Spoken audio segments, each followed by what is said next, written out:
नमस्कार, मैं रीमा प्रसाद। To the point बात एनडीए में सीट शेयरिंग को लेकर पेच अभी भी क्यों है? चुनावी शंखनाद के बावजूद एनडीए में सीट शेयरिंग को लेकर बवाल मचा हुआ है। चिराग पासवान को कम से कम सीटें 25 चाहिए, तो उपेंद्र कुशवाहा भी कह रहे कि सीटें तो मुझे भी ज्यादा चाहिए, और जीतन राम मांझी के भी अपने तेवर हैं।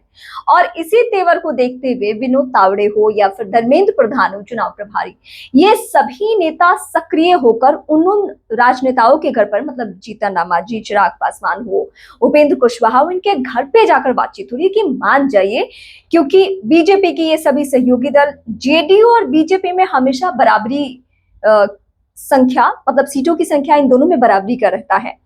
इस बार भी संभव तो वही होना है। भले ही नीतीश कुमार कितने भी आपको कमजोर दिख रहे हो, लेकिन सीटों के लिहाज से उसमें कोई हेराफेरी नहीं हो सकती। और अगर हेराफेरी होगी भी तो ये बहुत मैसेज कन्वे हो जाएगा कि हाँ, नीतीश कुमार की भूमिका इस चुनाव में क्या है, उनको चुनाव बाद तो नहीं रखना है बिहार की सीएम की कुर्सी पर। ये सारी बातें हो जानी है, तो इसलिए बीजेपी ये रिस्क तो नहीं लेने जा रही है। बीजेपी और जेडीयू की सीटें बराबरी, लेकिन इस बीच चिराग, क्या वाकई 25 सीटें उनको दी जानी है? क्योंकि बार बार लहजा तो यही रहा है और फिर उनकी कोशिश यही रही है कि हमें सीटें ज्यादा दे दीजिए, नहीं तो हम तो 243 सीटों की तैयारी करके बैठे। मतलब प्रेशर पॉलिटिक्स चलते रहा, लेकिन अब एकदम ये आखिरी टाइम है। मतलब सीट शेयरिंग बहुत जरूरी है, क्योंकि अगर दो फेज में, सिंगल फेज में चुनाव हुआ तो वक्त राजनीतिक पार्टियों के पास बहुत कम है। वैसे नवंबर के महीने में वोटिंग होनी है, जो नियमावली है उसके मुताबिक जो चुनाव में नामांकन की तारीख चुनाव आयोग की तरफ से दी जाती है, ठीक उसके एक महीने बाद वोटिंग की तारीख होती है। अमूमन यही पैटर्न फॉलो होता है। तो इस लिहाज से एक तो ये त्योहारी महीना है, मतलब अक्टूबर का जो महीना है वो बिहार के लिहाज से बहुत महत्वपूर्ण मंथ आप कह सकते हैं, क्योंकि इसी महीने में दीपावली और छठ पूजा है, और छठ पूजा की तारीख 28 है, दीपावली 20 तारीख को। तो मतलब ये एक हफ्ता तो माइनस करके चलिए, क्योंकि बिहार में कोई किसी भी पेशे में हो, लेकिन इस त्योहार को लेकर उसके मन में अलग उत्साह होता है, तो वो आप 1 वीक माइनस करके चलिए।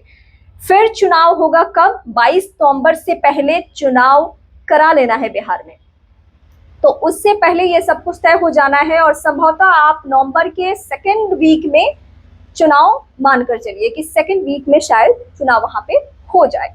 तो फिलहाल एनडीए खेमा ही नहीं, बल्कि जो दूसरा खेमा है उसकी भी कोशिश यही है कि वो भी जल्दी से जल्दी तैयारी करें। मतलब महागठबंधन खेमे की मैं बात कर रही हूँ। कांग्रेस को 66 से 70 सीटें चाहिए, और डेप्यूटी सीएम के लिए तो पहले मुकेश सहनी ने दावा कर दिया कि डेप्यूटी सीएम तो मैं बिहार का बनने वाला हूँ। तेजस्वी कहते हैं बिहार का सीएम तो मैं बनने वाला हूँ। कांग्रेस पार्टी चुप्पी साधे हुए, कांग्रेस पार्टी तेजस्वी के नाम पर भी हामी नहीं भर रही है। कन्हैया जैसे राजनेताओं से भी जब पूछा जाता है तो वो कहते हैं कि चुनाव के बाद ये सब कुछ तय होता है, पहले वेट कीजिए। तो बहुत कुछ अभी पर्देदारी है, लेकिन बिहार की हर खबर और देश की हर खबर के लिए आप मुझे फॉलो कर सकते हैं सोशल मीडिया के हर प्लेटफॉर्म पे, इंस्टा, फेसबुक, ट्विटर और यूट्यूब पे भी। आप मुझे लाइक, सब्सक्राइब